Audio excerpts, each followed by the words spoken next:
Gerald Starr had a good life. He was young and in excellent health. He had a loving wife and daughter, and had his own successful business doing commercial construction. This left him ample time to enjoy his favorite outdoor activities with his family. His future looked bright indeed. However, this was all about to change. July 15th of 2004 began like any other summer day. That morning, Gerald went to T.H. Rogers Lumber Company in Siloam Springs, Arkansas, and purchased materials for one of his construction projects. He had done this countless times before. One of his purchases was a bundle of steel rebar.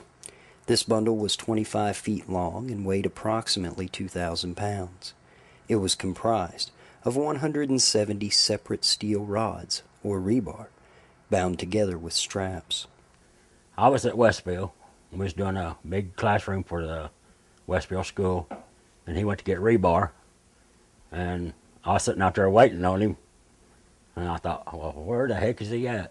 I kept waiting and waiting. As a customary and necessary service incidental to the sale, an employee of T.H. Rogers was to load this bundle of rebar onto Gerald's flatbed trailer with a forklift. As a business invitee, Gerald was entitled to the highest standard of care and protection that T.H. Rogers could provide. However, this was far less than he actually received. Well, I went over to T.H. Rogers, which we've been over there many times before I have, and picked up stuff. And went over to pick up some rebar that was on the concrete job we was doing. And pulled in there, and there was only one guy out in the yard, me and another guy out there, the forklift driver, and I told him I needed a bundle of rebar, so he went and got it. Although aware of Gerald's close proximity to the trailer, the defendant's employee approached from behind and carelessly flung the bundle of rebar from the forklift with such force and from such a height that the binding on the bundle broke, causing the rebar to spill off the trailer. But he just flew over and got it in that forklift, and I didn't think nothing about it. And I was moving a 4x4 for him to set it on my trailer. He come flying up there with the rebar about 3 foot above my trailer.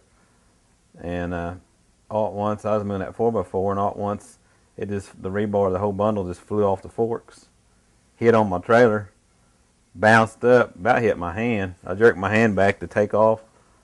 So running, and I jerked back, and I took off, and when I did, that rebar hit my trailer, bounced up, and busted some bundles apart, and just kind of spattered out like a deck of cards, and come off the trailer, the whole bundle, and hit me in the arm up in here, and hit me in the leg down there. And when everything was all said and done, I looked down, and my leg was sticking out about that far from the skin, and my foot was flopped, and the rebar was laying on top of the rebar, and some of the rebar was through my foot.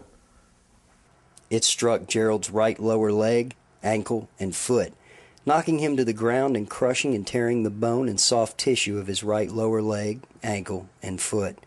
Gerald lay pinned to the ground and in excruciating pain for almost 20 minutes before his severely injured leg and foot could be freed from the weight of the steel rebar.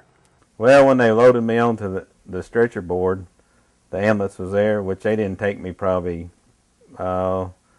50 yards at the most till the helicopter. They had the helicopter landed in the highway and blocked the highway. But what it was they shot me with 2 shots of morphine. I knew my leg was all messed up. It was just all mangled. I mean, it was a mess. He was immediately transported by helicopter to Northwest Regional Medical Center in Springdale, Arkansas. Upon admission at this facility, his injuries were so severe that they were noted as a partially amputated right leg. But my wife was working at Northwest Medical Center over there, and they said he was sending him to Northwest, so I had my wife go down and check on him. So she said, yeah, he's here. Said it almost cut his leg off. He had a severely comminuted and displaced oblique fracture of the tibia, a displaced fracture of the fibula, and extensive soft tissue damage. Right before they put me out to do surgery, they asked me about my leg, if I wanted to save it or if I wanted to keep it or not, and I told them to save it if they could. Emergency surgery was performed by Dr. B. Ray Mitchell, an orthopedic surgeon, in an attempt to stabilize these fractures and repair the soft tissue damage. This was only the first of a long line of surgeries that still continues. Gerald's initial course of treatment involved a 7-day hospitalization with an additional surgery by Dr. Mitchell to debride the wound. During this hospitalization, Gerald experienced temporary renal failure as a complication of his initial surgery. Gerald continued to experience debilitating difficulties with his right leg, ankle, and foot, and continued to be treated by Dr. Mitchell. This included months of wearing braces, a special boot, and crutches.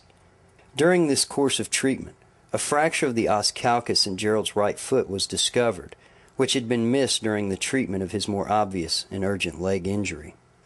Gerald was next seen by Dr. Matthew Buchanan, an orthopedic surgeon in Vail, Colorado.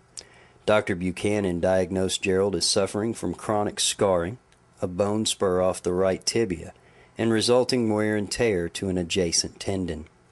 Arthroscopic repair of these defects was attempted by Dr. Buchanan.